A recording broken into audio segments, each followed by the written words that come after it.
صحابی رسول ہے، حضور نبی پاک علیہ الصلوۃ والسلام نماز پڑھ کے مسجد سے نکل رہے ہیں، دروازے پر کھڑا ہو کر سوال کرتا ہے، یا رسول اللہ متی الساعہ، یا رسول اللہ یہ فرمائیے قیامت کب آئے گی، قیامت کب آنی ہے؟ تو میرے نبی پاک علیہ الصلوۃ والسلام نے فرمایا قیامت کے لیے تو عملوں کی ضرورت ہے، قیامت کا سوال کرنے والے یہ تو بتا تیرے پاس عمل کتنے ہیں، تیرے پاس کتنے عمل جمع ہے کہ تو قیامت کے بارے میں سوال کر رہا ہے؟ تو وہ آگے سے کیا جواب دیتا ہے؟ کہتا ہے یا رسول اللہ میرے پاس اور تو کوئی عمل نہیں، لیکن ایک عمل میرے پاس ایسا ہے کہ میں اس کی بنیاد پر کہہ سکتا ہوں کہ بروز قیامت بخشا جاؤں گا، اللہ تعالیٰ مجھے اس ایک عمل کے سبب بخش دے گا۔ حضور نبی رحمت صلی اللہ علیہ وآلہ وبارک وسلم نے پوچھا کہ بتا تیرے پاس وہ کون سا عمل ہے کہ جس پر تجھے اتنا یقین ہے کہ اس کے سبب تو بخشا جائے گا؟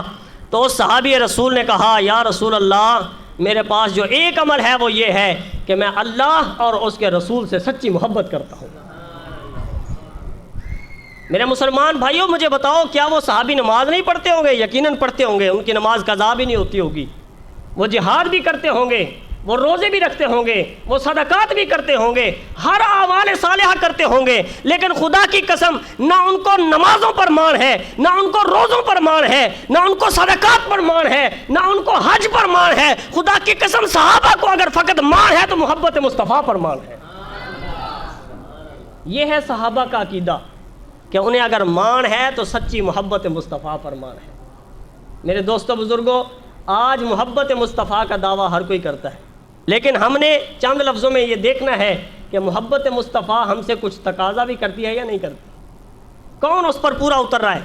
محبت مصطفیٰ کا تقاضا کیا ہے؟ یاد رکھے محبت مصطفیٰ کا جو سب سے پہلا تقاضا ہے نا وہ ہے تعظیم، وہ ہے ادب،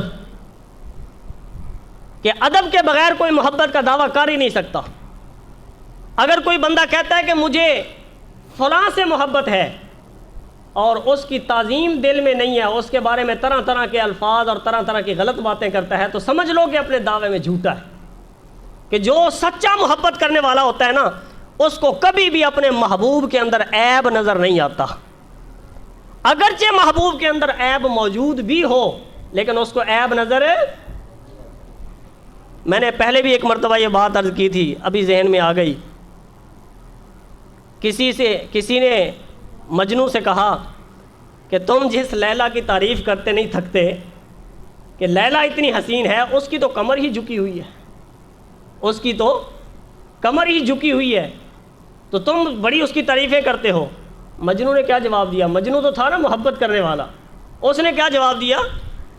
مجنوں کہتا ہے تمہاری آنکھ نہیں ہے دیکھنے والی، اگر تم نے لیلا کو دیکھنا ہے تو پھر مجنوں کی آنکھ سے دیکھو، وہ کمر نہیں جھکی ہوئی۔ اس نے مثال دی، اس نے کہا گلاب کا پھول ہوتا ہے نا، گلاب کا پھول جب ٹہنی پر لگا ہوتا ہے تو وہ ٹہنی اتنی نرم اور نازک ہوتی ہے کہ وہ گلاب کے پھول کا وزن بھی نہیں اٹھا سکتی اور تھوڑی سی ٹیڑھی ہو جاتی ہے۔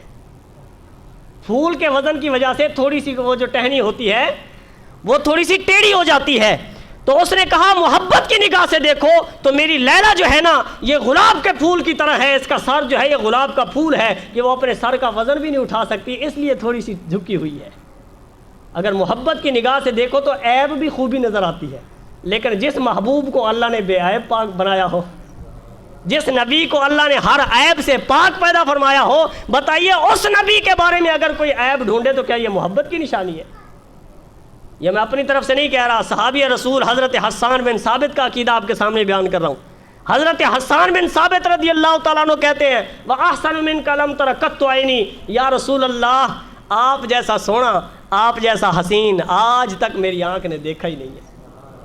وَأَجْمَلُ مِنْكَ لَمْ تَلِدِ النِّسَاءُ، یا رسول اللہ آپ جیسا حسین کوئی آنکھ دیکھ ہی کیسے سکتی ہے کہ جب آپ جیسا حسین آج تک کسی ماں نے جنا ہی نہیں ہے۔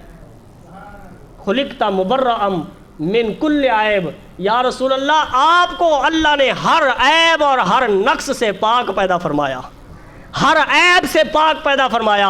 کأنک قد خلقت کما تشاء، یا رسول اللہ آپ کو اللہ نے ایسا تخلیق فرمایا جیسا آپ نے چاہا، جیسا آپ کی چاہت تھی۔ تو یہ کس کا عقیدہ ہے کہ نبی جو ہے وہ بے عیب ہے؟ کس کا؟ صحابہ کا عقیدہ ہے۔ خلقت مبرأ من کل عیب، کہ اللہ نے نبی کو بے عیب پیدا فرمایا۔ سب سے پہلی چیز ہے ادب، محبت مصطفیٰ کا تقاضا۔ اگر ادب ہے تو سمجھ لو کہ محبت ہے۔